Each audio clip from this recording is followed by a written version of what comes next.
نحمده ونصلي على رسوله الكريم أما بعد فأعوذ بالله من الشيطان الرجيم بسم الله الرحمن الرحيم رب اشرح لي صدري ويسر لي أمري واحلل عقدة من لساني يفقهوا قولي ربنا زدنا علما. Who is a disobedient person? The one who knows what he is required to do, but yet he doesn't care. Yet he does whatever he wishes to do. He doesn't follow the rules. Disobedient person. Secondly, a believer in magic, meaning the one who strongly believes in magic and he uses it. Right? Magic is true. I mean, it happens. Right? Which is why it's also mentioned in the Quran, which is why we have a cure for it. If it didn't happen, we wouldn't have a cure for it. Right? But the believer in magic is someone who strongly believes in it. He uses it. Thirdly, an alcoholic, meaning the one who is addicted to alcohol.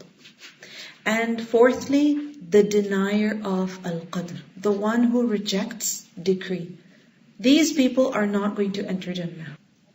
In another hadith we learned, there are 3 people from whom Allah does not accept any deed. Any deed. Neither obligatory nor voluntary. Meaning any kind of good deed, whether it is fard or nafil, Allah subhanahu wa ta'ala does not accept his deeds. Who are they? A disobedient one. Secondly, the one who reminds of favors. So he shows a favor to someone and then he keeps reminding them for the rest of their life. So the one who reminds of favors. And thirdly, the one who rejects al-qadr. So from all of these ahadith, what do we learn? That belief in qadr is essential.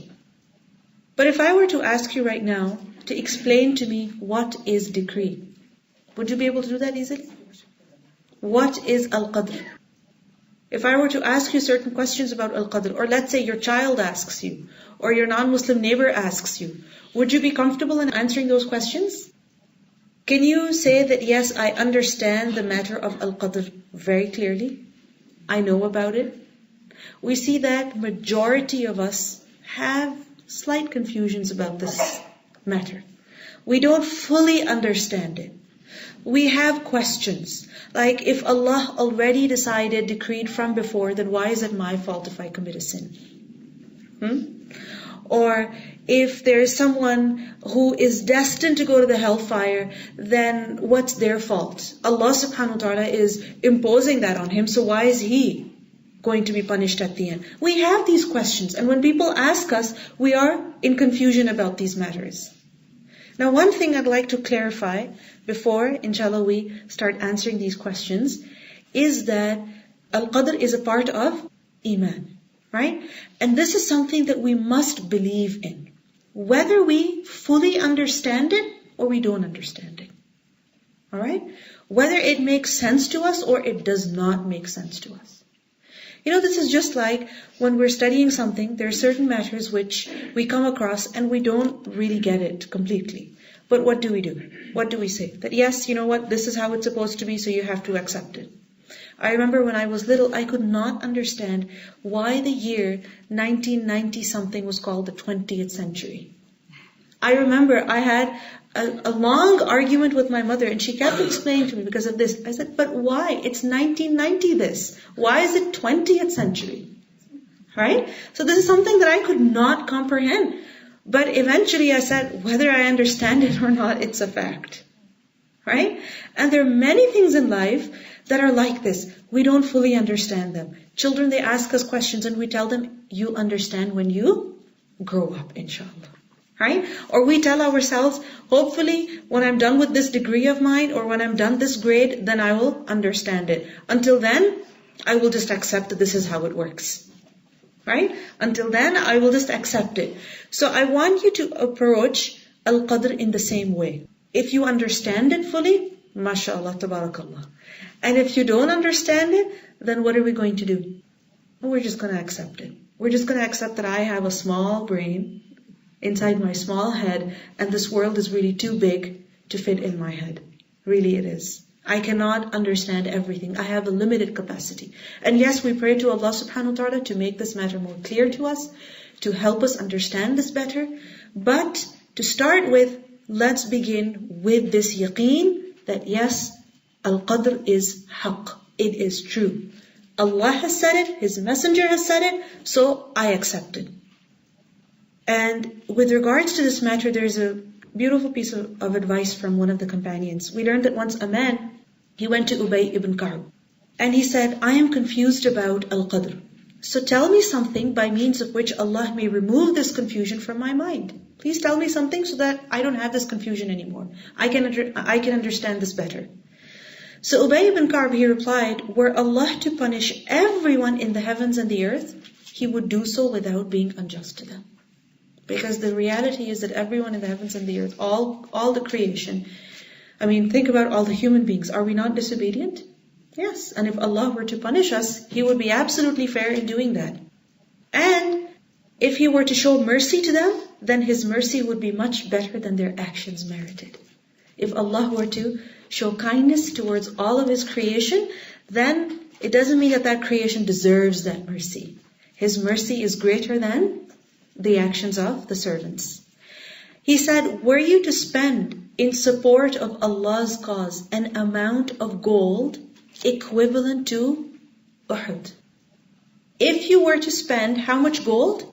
Equal to the mountain of Uhud. If you were to spend all of that in Allah's way, Allah would not accept it from you until you believed in Al-Qadr. Until you believe in Al-Qadr. And you know that what has come to you could not miss you, and that what has missed you could never have reached you. He said, were you to die believing anything else, you would enter hellfire. This is a severe warning. Were you to die believing in anything else, you would enter where? Hellfire. So basically, in his advice, what do we see? That this is a matter of faith. And this is a matter which we have to accept. Whether we fully comprehend it or we don't understand it, we still have to accept it. And this is why we see that while it is necessary to study and learn about the matter of Al-Qadr, we have been discouraged from excessively discussing it. This is a matter that we should not always be talking about. Because this is a matter which we cannot fully comprehend. You see, there are some things which if you don't understand, you can examine them. Okay? You can look at them. You can read a book about it. You can go see it yourself. You can ask people about it. But if it cannot be seen, if it's not something tangible, then can you fully understand it? You cannot. I'm not trying to tell you that you can never understand Al-Qadr. I'm just preparing you. Okay? So, Al-Qadr is a matter which, if we don't fully comprehend even, we have to believe in it. And this is the reason why we have been discouraged from overly discussing it. But unfortunately, we see that many times this is what people discuss. Isn't it? These are the questions that people raise. I remember once when I went to a different school with my hijab, one of the first things that somebody asked me was about a question of Al-Qadr. I'm like, really? You're not concerned about Salah, you're not concerned about anything, you're concerned about Al-Qadr, and something that does not even have anything to do with you. It was a question about the child whom Al-Qadr killed, that we learn about in Surah Al-Kahf. Remember that Al-Qadr, he saw a child and he killed him, and Musa a.s. said, why are you killing this child, an innocent person? And then later on he explained to him that this child, if he were to grow up, he would cause a lot of trouble for his parents. So this is why it was part of Allah's decree that he should be killed. So the question was that, well, if that child, he died in infancy, he's going to go to paradise. But Fir'aun, he was allowed to live, so he's going to go to hellfire. Why didn't Allah finish him before he grew up? So you see, these are the things that people ask about. Now, can you fully know the answer? Inshallah, you can know the answers, but wait until you meet Allah subhanahu wa ta'ala. Then you can ask Him all you want. But until then, worry about meeting Him. Worry about what? Preparing to meet Him. This is what our concern should be. You see, shaitan, his goal is that a person turns away from the worship of Allah. Alright? And when he sees that a person is headed towards Allah subhanahu wa ta'ala, what does he do? One of his tactics is that he casts doubts in the heart of a person. He makes him doubt Allah. He makes him doubt Allah's wisdom. He makes him question the decisions of Allah.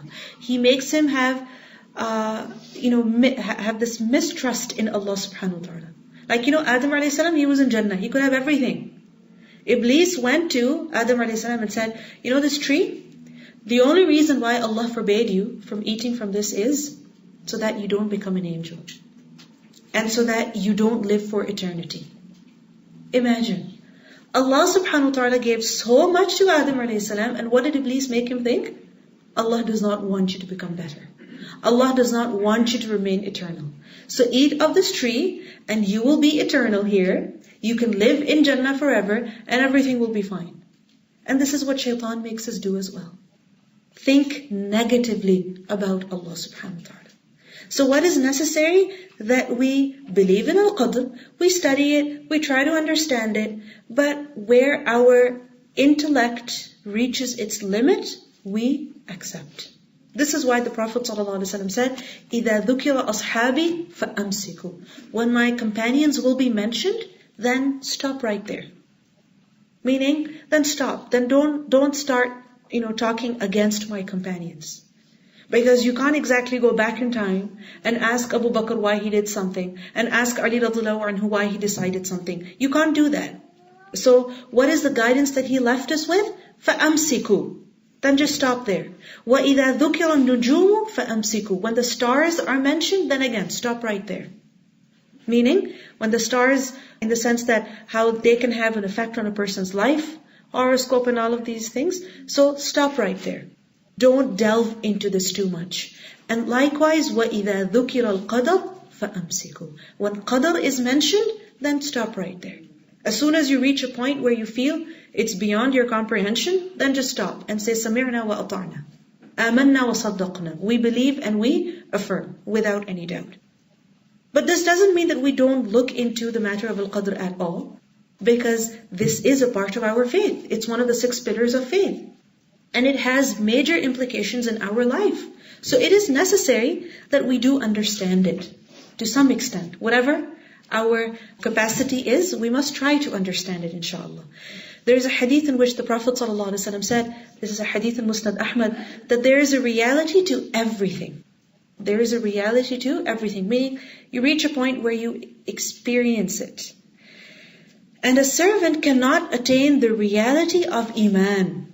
He cannot fully experience what Iman is until he knows that whatever has reached him could not have missed him. And whatever has missed him could never have reached him. Meaning a person experiences what faith is when he understands and accepts qadr. When he understands the decree of Allah and when he accepts it. Then he will fully experience what Iman is. And inshallah, as we go deeper in this, you will understand what I'm talking about. There is a hadith in which we learn that a slave of Allah shall not believe until he believes in al-qadr. So Iman is incomplete without al-qadr. It's good and it's bad. And a person knows this, he has so much conviction in this, he understands this so clearly, that he knows that whatever struck him could not have missed him, and that whatever missed him would not have struck him. Meaning if a person has received something, it was meant to be. And if he has missed something, that was also meant to be. So when a person realizes this, when a person realizes this, then it is then that he has experienced Iman. It is then that his Iman is complete, inshallah. Now when it comes to al-qadr, let's get into the real stuff. What is al-qadr? The meaning of al-qadr is al-hukm, judgment, decision. Alright? So al-qadr is basically that which is decided. That which is decided. There is another term that is used for al-qadr. What is that? Al-qadr wal qada. Very good. Qada. Qada literally means when something happens, meaning when a matter is fulfilled. When a matter is fulfilled, when something is executed, something that was meant to be done, it is done. So for example, Musa a.s., when he married, right? When he got married, he made a promise with his father-in-law, right? To either stay for a certain number of years or a certain number of or a greater number of years, right? So the word qada is used over there. Whichever term you, qada, meaning you fulfill, qadayta, that whichever term you fulfill, alright? So qada gives the meaning of fulfillment. So when you put both of these terms, al-qadr, al-qada, al-qadr refers to the decree. So remember, Allah subhanahu wa ta'ala created the pen, told the pen to write everything down. Allah's knowledge from before, 50,000 years before everything was created. All of that is what? Al-qadr. And then eventually when it takes place, so for example, what is happening right now, this is the qada, the fulfillment of that decree. So for example, all of us sitting over here, this was part of what was written from before, al-qadr. And now as it is happening, this is what? Qada, fulfillment of that decree. Just like when a building is made, what's the first thing? The plan. Alright? The drawings, the permits. Then when everything is ready, then the building is constructed. So the plan from before, all of the drawings, what does that refer to? So as an example, that is al-qadr. And when it's actually made, constructed, that is like qada. Clear? So this is the meaning of al-qadr and al-qada. Now remember that there are different stages in al-qadr and qada. Alright? First stage, there are many maratib. The first stage is al-ilm, knowledge. Whose knowledge? The knowledge of Allah subhanahu wa ta'ala.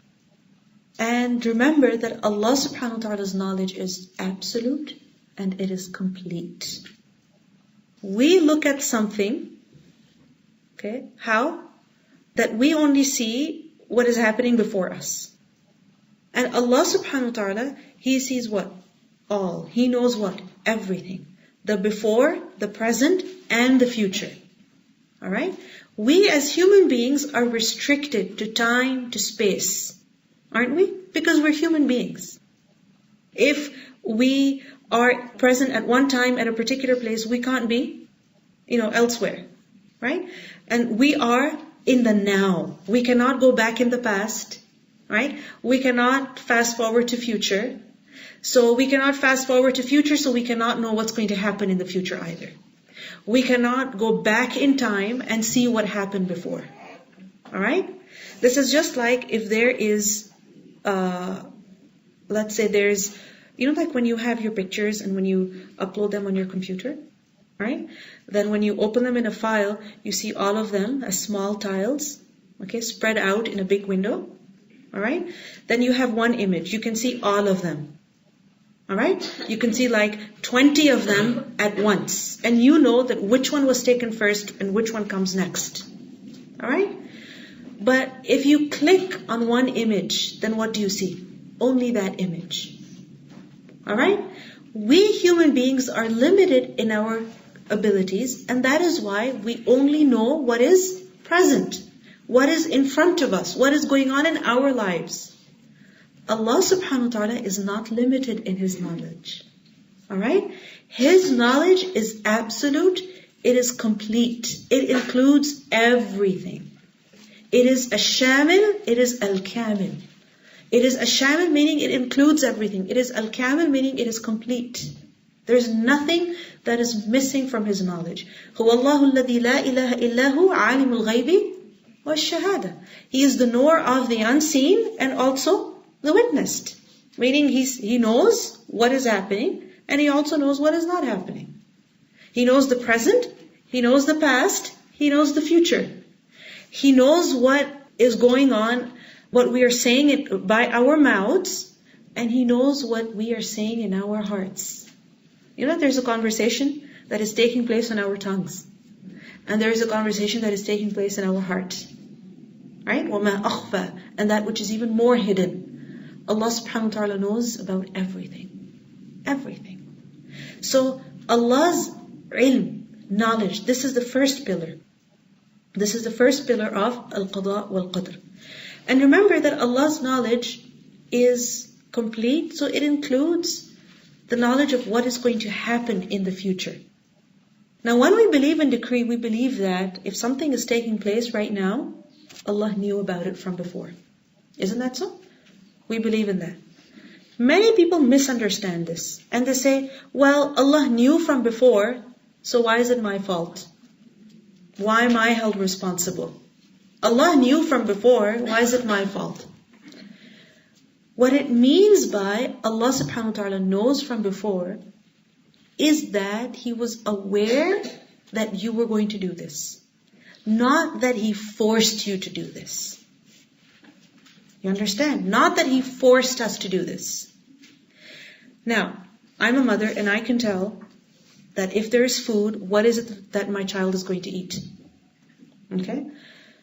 Like for example, if there is a plate with rice and raisins, I know that my daughter is not going to have any rice, she's just going to have the raisins. Okay? This is something that I know from before. Why? Because I know the knowledge of the unseen? No, because I know what my child is like. I know what she likes to eat. Alright? Now, if I put the rice and the raisins, and if I give it to her, and I say she's going to eat raisins, and somebody says, don't say that, otherwise she's only going to eat raisins. Is my saying going to affect her? She probably doesn't even understand what I'm saying. Right? She probably does not even know that I have said it. Alright? So, my guess from before, as a human being, my guess from before does not mean that I'm forcing that upon her. Alright? Likewise, Allah subhanahu wa ta'ala's knowledge from before does not imply that He is forcing that on the people. He just knows from before. Because He doesn't find out about things as they happen. He knows them from before. So many people, when they're doing something, they say, Allah knew I was going to do this. Allah knew I was never going to pray. Allah knew I was going to utter this lie.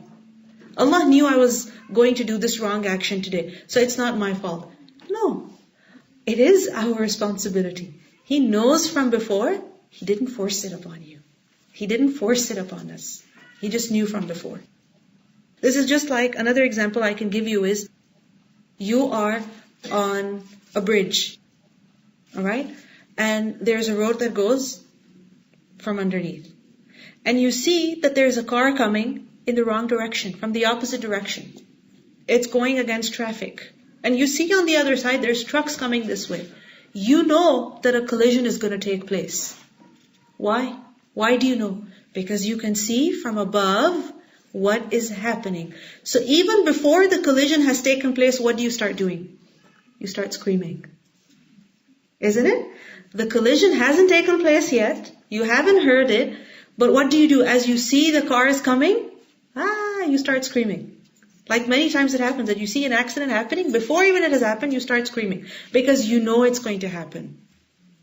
Right? Because you see that if one car is coming this way, another truck is coming the opposite way, what is going to happen? They are going to collide. Now if somebody says, don't scream, otherwise this collision will take place. Really? Really? I mean, you see it happening. It's obvious. Right? Your knowledge of it does not mean you're forcing it there. Correct? So we have to have husnul dhan about Allah subhanahu wa ta'ala also. We have to think positively about Allah. Because unfortunately, this is what many of us do. We blame Allah subhanahu wa ta'ala. We commit sins, something goes wrong, and we blame Allah. Well, it was decree. It was decree. Allah knew it from before. The fact is, taqdeer is Allah's knowledge. Alright? And it is His knowledge, meaning He has kept it to Himself. He has not shared it with others. So, if you are saying, it is in my taqdeer that I am never going to pray salah, if a person says that, did they look at the decree? Did Allah subhanahu wa ta'ala tell them? So on what basis are we saying these statements? Once we learned that Aisha radiallahu anha, she found out that a child passed away. There was a child that died, and she said, there is happiness for this child who is a bird from amongst the birds of Jannah. Meaning good for him. Inshallah, he will be in Jannah, a bird in Jannah.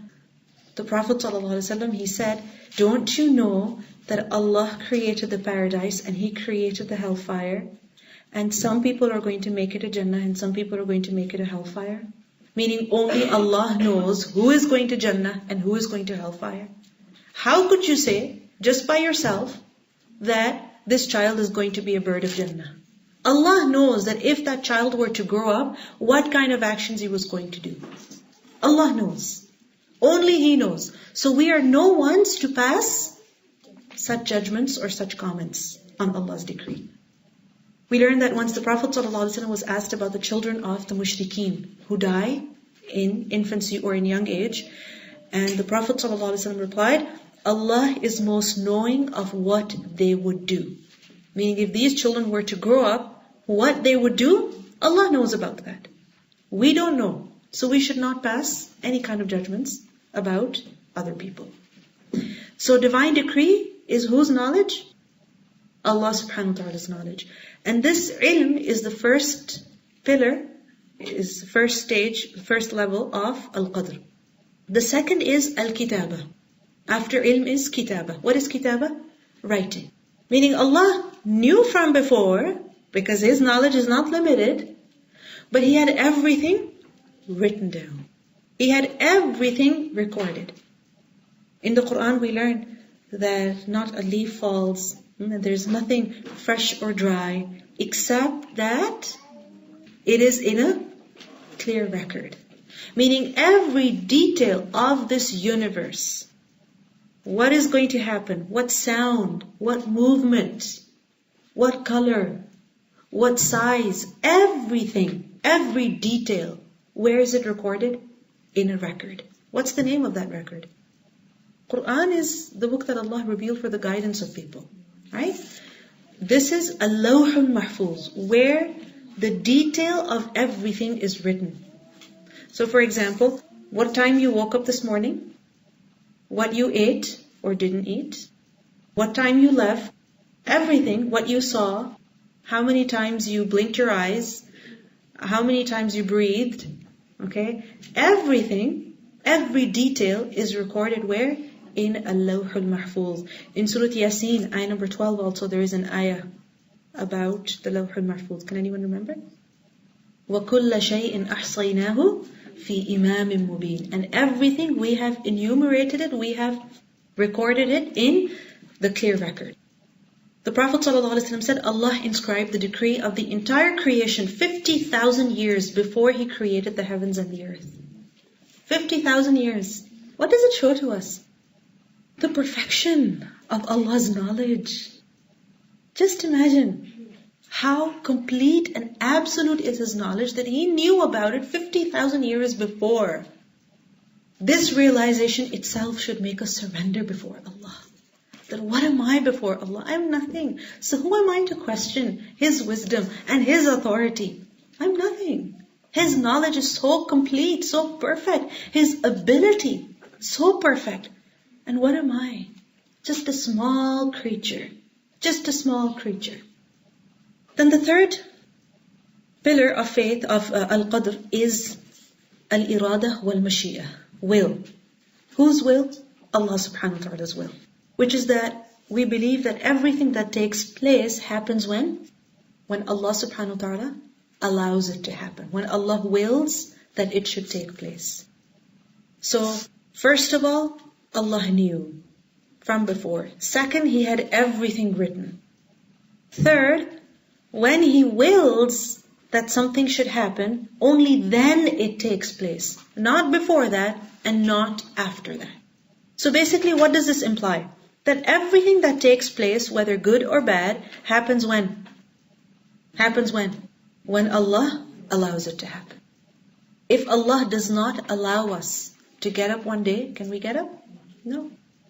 If Allah does not allow that our hand should move, will it move? No. If Allah subhanahu wa ta'ala has decided that a certain person, his body be paralyzed, can that person move? No. So remember, nothing good, nothing evil happens except by whose will? Allah subhanahu wa ta'ala's will. This applies to our body. This applies to our actions. This applies to our work, the money that we're making. This applies to the places that we go to or not go to. This even applies to the weather. This even applies to the weather. Because typically what happens is that when it's really cold, and we wonder it's March already, we're almost into April, how come this is not happening? How come things are not changing? Remember that Allah subhanahu wa ta'ala has not willed it yet. Or a person wonders, how come there was an ice storm this winter? We didn't even have snow several years ago, and now there's an ice storm here? There's ice here? How come? Why? What's the answer? What's the answer? Allah subhanahu wa ta'ala willed it. And once we believe in it, in this fact, that Allah allowed it, this is why it happened. Or Allah did not allow, and this is why it did not happen. It makes you, what? It makes you calm. It makes you relax. It makes you just deal with it. Because then you get out of that mode of complaining and you accept whatever has been decreed in your life. And once you've accepted it, then you can actually do something. Because many people, what happens is that they remain in denial. Denial. That no, why is this happening? Why is this happening? It should not be happening. Things should be different. But the fact is, it's not within your control. Allah willed it. It's in His control. If He willed it, there has to be some reason behind it, some wisdom behind it, and Allahu A'lam. We hope that Allah subhanahu wa ta'ala makes it clear to us so that we can accept it easily. But what is within our control? What we do. What we say. Right? That is within our control. Like the 20-80 rule? That life is 20% of what happens to you and 80% of what you make it. That there's only one or two things that happen in your life, or for example, in your day, and based on how you react to it, the rest of your day is going to go. Like for example, if somebody said something really nasty to you first thing in the morning, was that in your control? Was that in your control? No. Allah allowed you to hear those words. Right? That's not in your control. But what is in your control? How you react to it. So one is that you cry a little bit and you are slow for some time, and then you say, you know what? A'udhu billahi minash shaitanir rajeem. Their angels have written whatever they have said.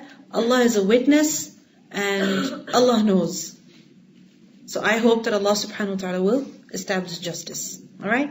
And then what happens? You say, I'm not going to let this affect me for the rest of my day. I'm going to go on. So what's going to happen to the rest of your day? It's going to go normal.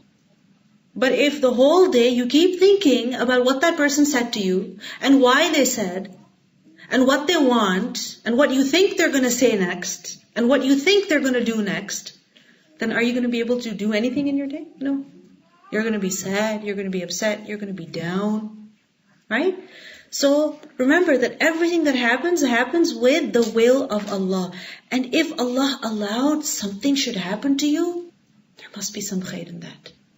There must be some wisdom behind that. It's either teaching you a lesson, or inshallah you have a chance to be patient and earn reward from Allah subhanahu wa ta'ala. There's got to be some wisdom. Because Allah subhanahu wa ta'ala, whenever He allows something to happen, there must be some khair in that. Because He is great, His decisions are also great. They're not useless. There is nothing that is useless that Allah subhanahu wa ta'ala has created. Allah subhanahu wa ta'ala, His name is Al-Hakim, the one who is wise. Al-Alim, the one who is knowing.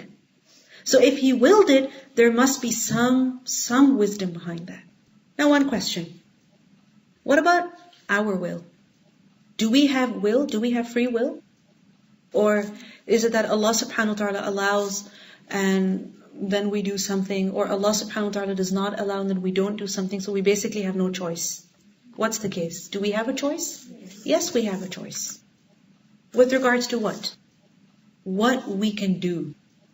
There are certain matters concerning which we don't have a choice. And what is that? The matters which Allah has decided for us. Like for example, our height, the family we're born into. Alright? Or for example, certain characteristics that we may have, the money that we earn, the people that we know. That is something that we perhaps don't have a choice about. Right? There are certain things which are ascribed. You don't have a choice with regards to them. Health. Alright? But remember that all of these abilities that Allah subhanahu wa ta'ala has given to us, what we do with them, what we make of them, we are responsible for that. Alright? We are responsible for that. Why? Because we have the choice to either do something good or do something bad. For example, Allah subhanahu wa ta'ala has given us a tongue, teeth, right? A mouth, a voice box, everything. So we are able to speak.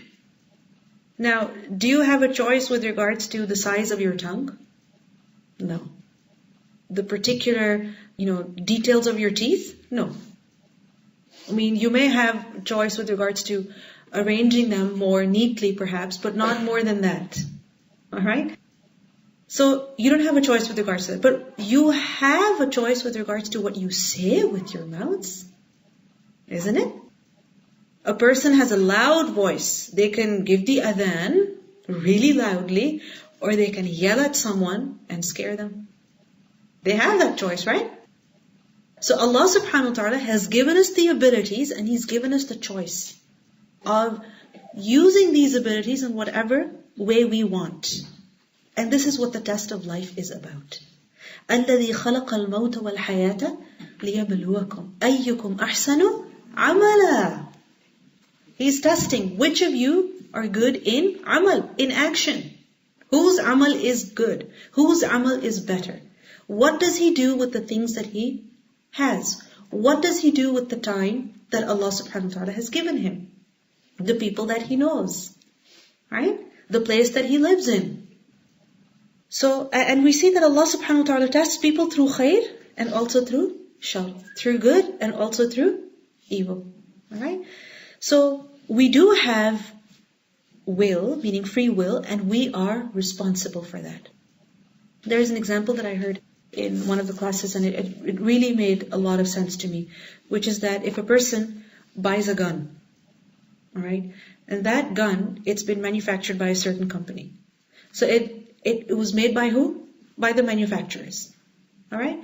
Now the person who has the gun, he has the choice of either using it or not using it. Right? Killing an innocent person or really killing someone who's a criminal. Alright? Now if the person kills an innocent with that gun and he says, this is not my gun. It's not my gun. Ask the manufacturers. It's theirs. They shouldn't have made this gun. Will the person be forgiven based on that argument?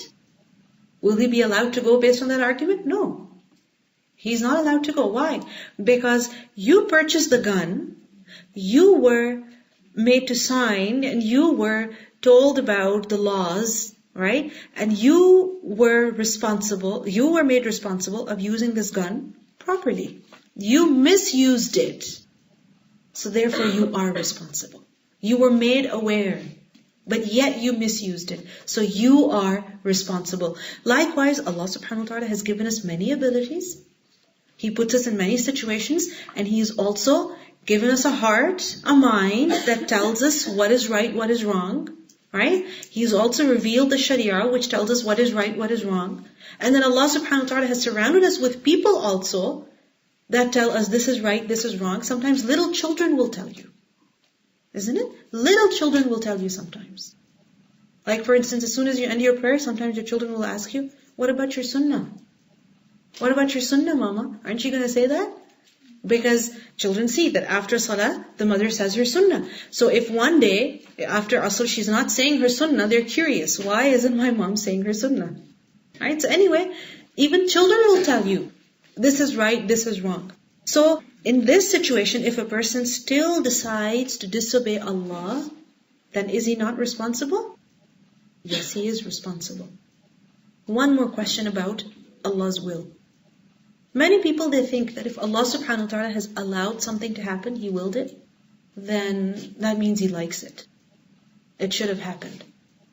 So for example, if there is a person committing sin, then that means that that's what Allah subhanahu wa ta'ala wanted them to do.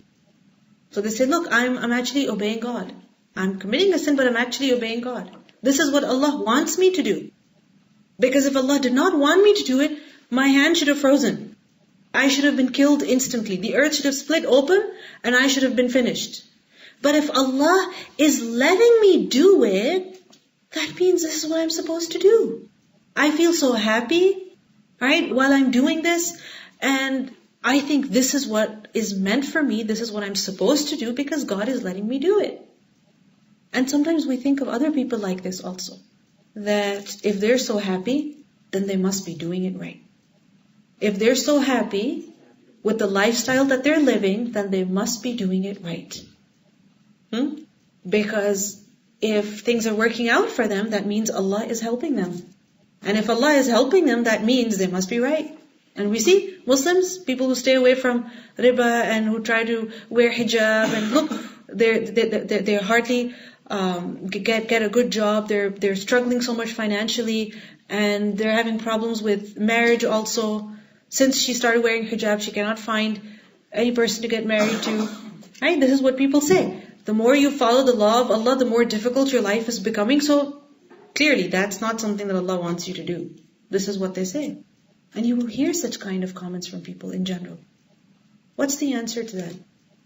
The answer to that is there's a difference between what Allah has allowed to happen and what Allah has commanded people with.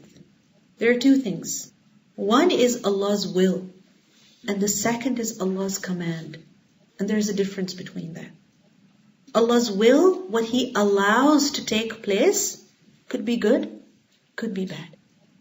It could be good, it could be bad. It could be something that Allah likes, and it could be something that Allah dislikes. Alright? Like for example, Allah subhanahu wa ta'ala allowed that His prophets be persecuted. This is why the Prophet ﷺ, when he went to Ta'if, he was persecuted a lot. He was physically abused. Allah subhanahu wa ta'ala allowed it.